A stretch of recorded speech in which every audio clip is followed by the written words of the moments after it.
Hey guys, Shadylikeatree here, and welcome into Reminiscing with Shady, episode number 99. This is a Tomb Raider, the original. It was released on November 14th, 1996 for DOS, Sega Saturn, and PlayStation here in North America. It had come out a few weeks prior in Europe, and then came out at the end of November in Europe and early January in Japan. Depending on kind of what console you had and what area you were. It's a single-player action-adventure puzzle kind of platform game. It's kind of reminiscent to the Uncharted series today, which kind of took a lot of hints from the Tomb Raider game. And we also have the new Tomb Raider games that have come out, I believe, in 2013 and 2015, respectively. That kind of take from this series, and this is kind of the big thing that kind of started it off. The game was, successful really on all levels. It sold 7.5 million copies worldwide and earned a 91 aggregate score by Metacritic. It is widely influential. It was a template for a lot of other action-adventure games that followed this one. And again, in 2010, Crystal Dynamics said they were going to kind of reboot the series, as it were.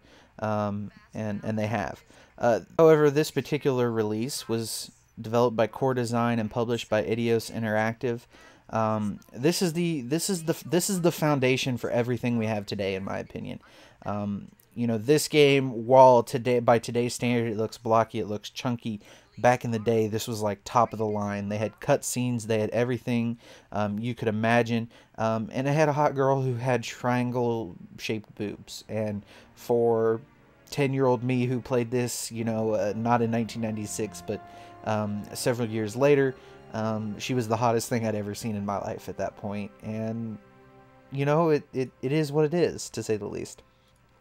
I'm not going to go over any of the plot, although it does kind of traverse the world, starting in, Los Alamos County, New Mexico, heading to Calcutta, heading to a monastery in Greece, going all over the world. It really does have a lot of different levels, and it plays differently. I will say this, the mechanics for me coming back to it were a little bit harder to deal with, just because of what I'm used to and kind of present day video gaming and kind of how that all takes shape, and how they kind of give you a tutorial test period to start you off. They don't literally throw you to the wolves right off the bat, as it were. But this game still holds up in my mind. It was still a lot of fun to come back to it. I recorded almost 3 hours of gameplay, although what you're going to be seeing is from the very beginning of the game, again, because spoilers if you have not played this game. And also, look at these animations. These are incredible. And this is all a cutscene. This isn't me doing that, but she has certainly earned her right and to be able to do this. And there are quite a bit of loading screens, which you won't see because I'll skip them. But Tomb Raider gets its name from actually raiding tombs. We control archaeologist Lara Croft, or Lara Croft, I should say. I should have the proper English pronunciation of her name. She's in search of three mysterious Scion artifacts across the world. We have this third-person point of view, and right now you can kind of see me kind of trying to do my best to get the hang of the Tomb Raider and kind of figure out how things are kind of working out here. The world is fully drawn in 3 dimensions, with a lot of cubic natures, although movement's kind of funky, to say the least. And you can see me here trying to get used to it and figure it out and kind of get accustomed to the world that I'm in, as it were. As I said, kind of talking a little bit of the reception before I get into kind of my experiences playing this game. Metacritic did give it a 91 out of 100 on PS1. A lot of people gave it anywhere from an 8.5 to a 10 on PlayStation. It remains the most critically acclaimed game and long-running franchise, and has sold around 7 million copies, as I said before, and it has become a bestseller. The game was widely praised in 1996 when it came out for its revolutionary graphics, although these don't look like much today. This was top of the line, next level, like Matrix stuff. back in the day. It was incredible. It had an inventive gameplay and involved the story, and that was kind of something that it it brought to the table. For instance, Game Informer ranked the 86th best game ever made when they did the rankings in 2001. They and what strikes this game to me, and what is always something is said to me, is that Laura is a total and complete badass, not only in this game but in all the other games. And there weren't a lot of female protagonists back in this day. We had a lot of the men, we had some animals and some other characters. We had Crash Bandicoot, we had Spyro, we had these dragons, and we had these animals and these cutesy creatures. But we had Solid Snake as well, and we had the main guy from Doom and all of that, but we didn't really have any women.